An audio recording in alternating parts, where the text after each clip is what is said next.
Hey everybody, welcome to another Thangka Talk. Today I'd like to talk briefly about offerings and offering goddesses in the Tibetan tradition. Offerings in Buddhism play a large role in both the Sutra and the Tantra practices, and it is part of the preliminary practices to build up positive energy in order to purify negative powers. The preliminary practices are the practices that help us to prepare our mind to get into the right condition in order to obtain results faster. The offerings have their origin in early India when one invited the Buddha and his monks, his following, in their homes to give the teachings. And because these guests came on foot, they were walking bare feet in the hot sun, one first offered them fresh water to drink and water to wash the dust off their feet. On the table, they would place a beautiful arrangement of flowers, and they would offer the guests a cloth with perfumed water to freshen up. Butter lamps would be lit, and the room would have the lovely smell of incense. Next, they would serve the guests a lovely meal with some soft music in the background. So a beautiful environment was created, and up until today, in the Tibetan tradition, this practice is still done by offering the same things to the Buddhas and the Bodhisattvas when we invite them in our meditation room before we start our meditation or Buddhist study.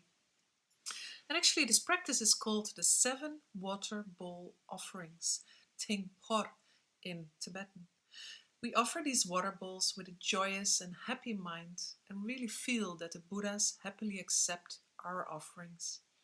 At the same time, we have the experience, the deep wisdom, that all these things are completely empty of inherent existence. And the filling of the seven water bowls on an altar was described in the seven-limbed prayer written by the 8th century Indian scholar called Shantideva.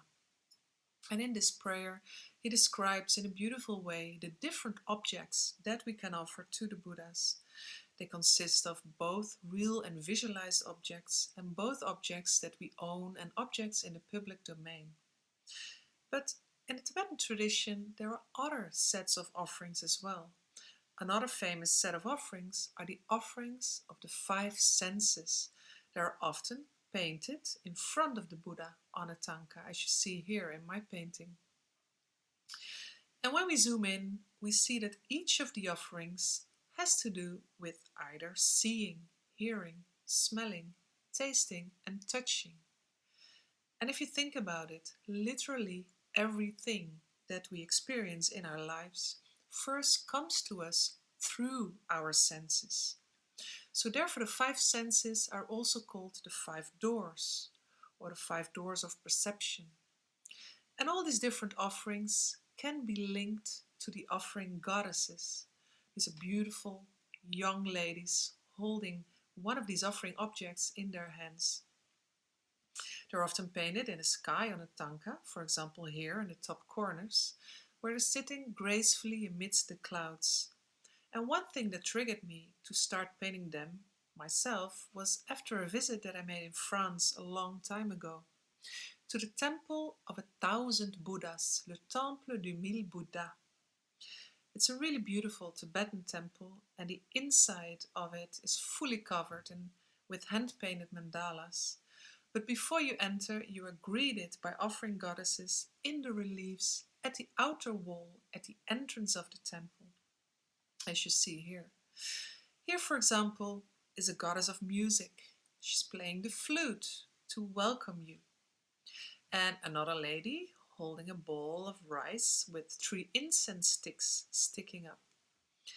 And when you enter this temple complex, not only that, but also a goddess is pouring heavenly nectar over you as a blessing. And another one that I particularly liked was this goddess holding a lotus flower. And it inspired me to create this Thangka. It's a small and simple painting of an offering goddess holding the holy lotus flower, out of which light beams appear, and a mantra, Om Mani Padme Hum, appears in the sky. And Om Mani Padme Hum is the most famous mantra in Tibet, the mantra of the Buddha of Compassion actually. Later on, I painted this young lady, also gracefully flying in the sky again, the goddess of music. And as a representation of sound, she's holding the lute here. And in the Tibetan tradition, the lute is often depicted with a face of Garuda on top of it, as you see here. And Garuda is the mythical bird that flies back and forward between our world and the heavenly worlds, just like the offering goddesses. And with this, I'd like to end this small lecture for today. Do you want to learn more about offerings and offering goddesses in the Tibetan tradition, or would you like to learn how to draw and paint them? Just check out the links to my upcoming Thangka art courses and lectures in the description below.